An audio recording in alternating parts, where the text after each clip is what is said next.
Hi everyone, आज ये 16 जून 2026 के इंपॉर्टेंट करंट अफेयर को डिस्कस करते हैं। So let's get started without any further delay. प्रश्न संख्या 1 से स्टार्ट करते हैं। वर्ल्ड बैंक के कंटेनर पोर्ट परफॉर्मेंस इंडेक्स 2025 में भारत का शीर्ष पोर्ट कौन सा है? तो जवाहरलाल नेहरू पोर्ट अथॉरिटी मुंबई भारत का शीर्ष पोर्ट है कंटेनर पोर्ट परफॉर्मेंस इंडेक्स 2025 में। यह रिपोर्ट का छठा संस्करण है जिसे विश्व बैंक जारी करता है। वैश्विक स्तर पे जेएनपीटी की रैंक की बात करते हैं तो यह 22वें स्थान पे है। विश्व में प्रथम स्थान पे चीन का फुजाऊ पोर्ट है, तो यह भी आपको ध्यान में रखना है। गुजरात के पीपापाव पोर्ट की बात करते हैं तो विश्व में 28वें स्थान पे है और यह भारत का सर्वश्रेष्ठ निजी पोर्ट बना है, तो यह भी आपको ध्यान में रखना है। भारत में पोर्ट को मेजर और माइनर पोर्ट में क्लासिफिकेशन किया जाता है। मेजर पोर्ट को ओन और मैनेज किया जाता है सेंट्रल गवर्नमेंट के द्वारा और माइनर पोर्ट को ओन और मैनेज किया जाता है स्टेट गवर्नमेंट के द्वारा। भारत में टोटल 12 मेजर पोर्ट है। 13वां मेजर पोर्ट वाधवान पोर्ट है जो महाराष्ट्र में अभी कंस्ट्रक्शन में है, तो ये भी आपको ध्यान में रखना है। भारत में मेजर पोर्ट की बात करते हैं तो 12 मेजर पोर्ट है जिसमें Kandla port, Mumbai port, JNPT, Mormugao, new Mangalore, Kochi हो गया, वीओ चिदम्बरम, चेन्नई, एनोर, विशाखापट्टनम, पैरादीप और कोलकाता। तो इस तरीके से कुछ मेजर पोर्ट को भी आप ध्यान में रख सकते हैं।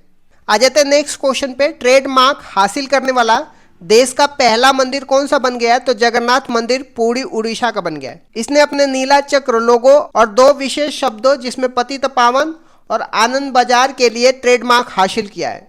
पतित पावन का अर्थ है गिरे हुए का उद्धार करने वाला और आनंद बाजार मंदिर परिषद का वह स्थान है जहां महाप्रसाद मिलता है। यह मंदिर नागर शैली में बना हुआ है, तो यह भी आपको ध्यान में रखना है। जब हम बात करते हैं जगन्नाथ टेम्पल की, जगन्नाथ टेम्पल को व्हाइट पगोड़ा के नाम से भी जाना जाता है और यह नगरा स्कूल आर्किटेक्चर में बनाया गया है। इसका कंस्ट्रक्शन ईस्टर्न गंगा डायनेस्टी के राजा अनंत वर्मन 14 गंगा देव द्वारा बनाया जाता है। यहाँ पे फेमस एनुअल रथ यात्रा भी चलाया जाता है, तो ये भी आपको ध्यान में रखना है। तो जगन्नाथ टेम्पल से रिलेटेड 3-4 बातें आपको ध्यान में रखना है। इसको व्हाइट पगोड़ा के नाम से भी जाना जाता है और यह नगरा स्कूल ऑफ आर्किटेक्चर में बनाया गया है। यहाँ पे एनुअल रथ यात्रा भी चलाया जाता है और इसका कंस्ट्रक्शन ईस्टर्न गंगा डायनेस्टी के राजा अनंत वर्मन 14 गंगा देव के द्वारा बनाया जाता है। इस तरीके से आप जगन्नाथ टेम्पल के बारे में ध्यान रख सकते हैं। नेक्स्ट क्वेश्चन में आते हैं भारत में लॉन्च पहली रेडियो लिगैंड थेरेपी प्लीवेक्टो का संबंध किससे है? एडवांस प्रोस्टेट कैंसर से संबंधित है। इसे नोवार्टिस कंपनी ने भारत में लॉन्च किया है। इसमें ल्यूटेटियम 177 आइसोटॉप्स का उपयोग किया जाता है और यह एक गाइडेड मिसाइल की तरह काम करती है जो स्वस्थ कोशिकाओं का नुकसान पहुंचाए बिना केवल कैंसर कोशिकाओं पर सटीक हमला करती है। नेक्स्ट क्वेश्चन में आते हैं वर्ष 2025 में दुनिया भर में सबसे